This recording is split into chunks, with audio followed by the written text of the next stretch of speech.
How did you react to what you saw last night?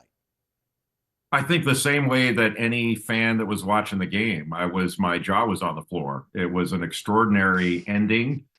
And I was an assistant coach on the Duke staff when Christian Laettner hit that shot against Kentucky in 1992. And the feeling was identical of, I can't believe that happened.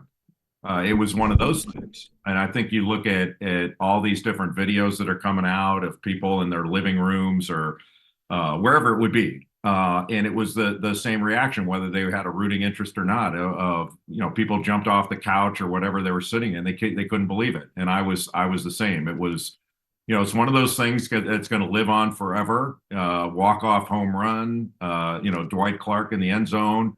People are going to remember this forever. It's one of those moments that you just can't help but say, what just happened? My jaw is still on the floor. But from the Duke perspective of things, where does this rank, in your opinion, amongst some of the most heart-wrenching moments in Duke basketball history?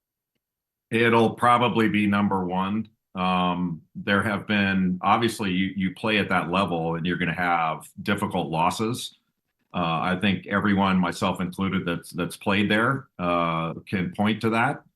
But that sort of, on one hand, I mean, you have to give UConn a great deal of credit for the fight that they showed. I mean, I think Jon Scheyer was right in his press conference that it wasn't about the one play until it got down to the one play. So there were a number of plays, like Duke only scored 28 points in the second half. They shot over 50%, but they had 8 turnovers to UConn's 1 in the second half. And there were a number of miscues and mistakes that led to that last play. But the last play itself, so it's not about that one play until you get down to the one play. And so Duke's up 2 with the ball. And when they inbounded it, they did just about everything right until Caden Boozer made the catch. And when he caught the ball in the middle of the floor, Duke does a drill every day, whether it was Coach K for 40 years or Jon Scheyer. They call it four coach passing drill. And it's dealing with full court pressure. You come back to the ball, you catch it and on 2 feet, and you face the defense. The coaches say catch and face. And when you face the defense, then you can, and strong with the ball, then you can assess things and make a play. Whether it's back dribble around, pass fake up top, pass around, whatever it may be. And Caden Boozer caught the ball and he caught it turning and then dribbled it and then jumped up in the air to make a pass and it got deflected. And so it was great execution by UConn and it was poor execution by Duke.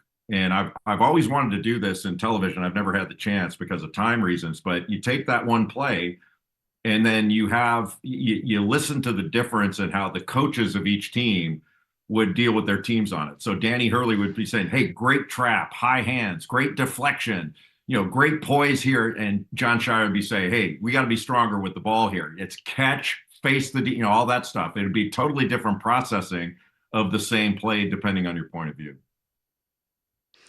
And look, Jon Scheyer has done something that Coach K, or no other coach at Duke for that matter, has ever done, and that's win 35 games in back-to-back seasons. Jon Scheyer got Duke to a Final Four last year, was a hair short of a Final Four this year. But also, Jon Scheyer's teams have suffered heartbreaking losses in back-to-back seasons. Giving up that lead against Houston in the Final Four last year, obviously what happened with UConn last night. From your perspective, what's the appropriate reaction to Jon Scheyer and where he stands right now? Taking a step back and taking a measured look at everything. So it's not one of these things where, you can't win the big one or you can't keep a lead because they have done that. But there is a trend here that you need to look at. And one of the issues that Duke has is they basically have a new team every year. And a lot of their best players are freshmen. And freshmen, by and large, don't have the same memory bank as seniors do. So Alex Karaban made one of the great plays you'll ever see when Mullins corralled that ball after the deflection on the last play and kicked it ahead to Karaban. Karaban could have shot that ball, but instead he had the poise and maturity to understand if I shoot this, it's not the best thing. So he pitched it back to Mullins, who had a step in three. Like that's a senior experienced play. Not every senior can make that play, but that's a senior experienced play. A lot of the Duke players don't have that memory bank. And most of the games that Duke played this year, they weren't in a late game situation. Their two losses heading into the game against UConn were against Texas Tech and North Carolina, both of which they had double-digit leads. Texas Tech, I did both those games. Texas Tech, they were up 17, wound up losing the game. And Texas Tech was really good. And same thing with North Carolina. They were on the road, had a 13-point lead, and lost that at the end on the Seth Trimble shot that's iconic. So you have to look at that. Like, you have to be able to put those players in as many game situations in practice as you can. So maybe that means going forward, as much game situation work as they do in practice, maybe you have to do a little bit more. So I think Jon Scheyer is really smart and really mature, especially for his age. So I think you'll see an adjustment there, and they'll handle like they would anything else. You use this kind of situation and loss as fuel for doing better in the future. You can't beat you're naturally going to beat yourself up a little bit. But you got to stop all that stuff and use it in the best way possible so there's positive results in the future. Jay, I'm overly analytical. I hate things I can't define. So when I hear championship DNA, it drives me crazy because I can't define that. What is it that you see about Hurley that makes UConn wired so different? Well, I mean, I'm not saying they're wired extraordinarily differently than other top teams. I think you could say the same thing about University of Houston under Kelvin Sampson or Duke under Jon Scheyer, all that stuff. There are programs that have that championship DNA, and it's exhibited every day in practice, that you have championship habits. And one thing I know about UConn under Danny Hurley, and I think it went all the way back to Jim Calhoun, is their players are under stress every day. And the stress of their practices, I don't think even compares to the stress of a game. And so they're in those situations all the time. And especially with their older players, like that's why I said the thing about memory bank is when you're in those situations over and over again, you're going to fail in certain those situations. UConn's like anybody else. They failed in those situations, but they have that memory bank to be able to draw on where they've done it before. They've been there before. And the freshmen see it from the older players, and they develop those championship habits, and they're more likely to react positively under pressure. So that's what I mean by that. Like, I'm not saying that one team had the championship DNA and the other didn't, but certainly without UConn's championship DNA, they don't win that game. They don't, because there were reasons for them throughout the second half, as valiant as that comeback was, there were reasons for them to pack it in. Like Silas Demery misses the first of two free throws, and you could have like hung your head. Or the wide open shot that Braylon Mullins had to cut the lead down to one possession missed. I mean, you could hang your head, and they never did.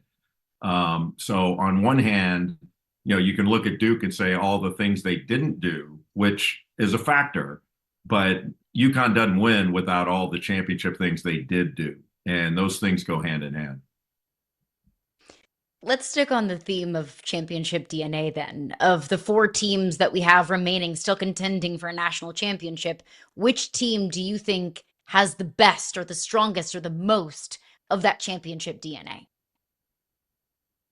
Well, UConn's up there. But I felt for a good part of the season that Michigan and Arizona were the two best teams, and they're different. They both have tremendous size. Like Arizona is a team, they're led by three freshmen. Two of their top leading scorers are freshmen, Koa Pete and Braden Burries. And they've got another freshman, Ivan Karchenkov, who's their best defender. So to have three freshmen that carry that big of a load is unusual on a team that's 36-2. And 36 is the most games Arizona's ever won. So it's been an extraordinary season for that team. They're an inside dominant team. Like, they don't rely on three-point shooting. The free throw line is the place where they score the most efficiently, and they make more free throws than their opponents attempt. So when you play against them, you've got to defend without putting them on the foul line. That's easy to say and hard to do because of how big, strong, and resolute they are to get the ball inside and pound you in the paint. And then Michigan's got the same kind of size. They play a little bit differently. They run beautiful offense, and they've got a player in Yaxel Lendeborg who transferred in from UAB. Last year, there were two players in the country that led their teams in scoring, rebounding, assists, steals, and blocks. One was Cooper Flagg at Duke. The other was Yaxel Lendeborg at UAB. And very few people outside of the basketball literati even knew who he was. He transfers to Michigan, and now everybody knows who he is. And that's one of the great things about the transfer portal is players can better themselves in that way on a bigger stage. So there are a lot of people that are going to be looking at Michigan, Arizona, saying that's the de facto championship game. But I can point out a number of Final Fours where we've had a game like this, and you're not paying as much attention to the other side of the bracket, and the winner of that other game winds up winning the whole thing. Jay, I've watched a lot of Michigan this year, and it just feels like teams hang with them for a minute, and then they go on these big spurts. And once they go on that spurt, they just blow it out. What are they doing that allows them to do that? Well, they have another gear, and they have a number of players that have accepted roles that are better than their roles, if that makes sense. Like your role is what your team is asking you to do to win. It's not necessarily who you are. So they have a number of different leading scorers in different games, whether it's Morez Johnson Jr. or Elliot Cadeau or Namari Burnett, or there are a bunch of different players that can step forward that are all experienced and they've played lead roles at other places they've been. They do have one drawback, or one weakness, I would say, is they lost their backup point guard, LJ Kaysen. And I say backup, he came off the bench, but he would have started for 75-80% of the teams in college basketball, maybe more. If Elliot Cadeau gets in foul trouble, twists an ankle or something, that puts him in a bad spot without LJ Kaysen in there.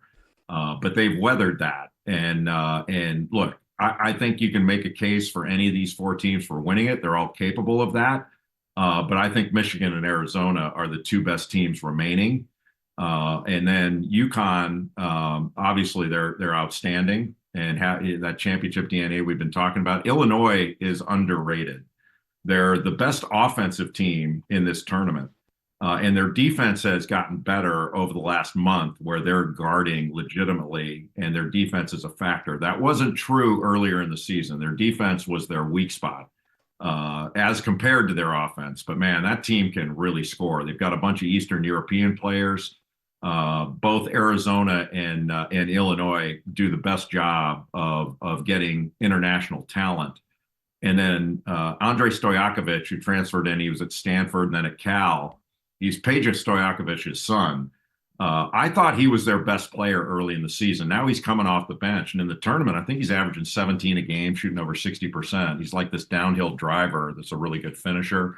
But their point guard, Keaton Wagler, I had never heard of him in high school. And that's unusual for me.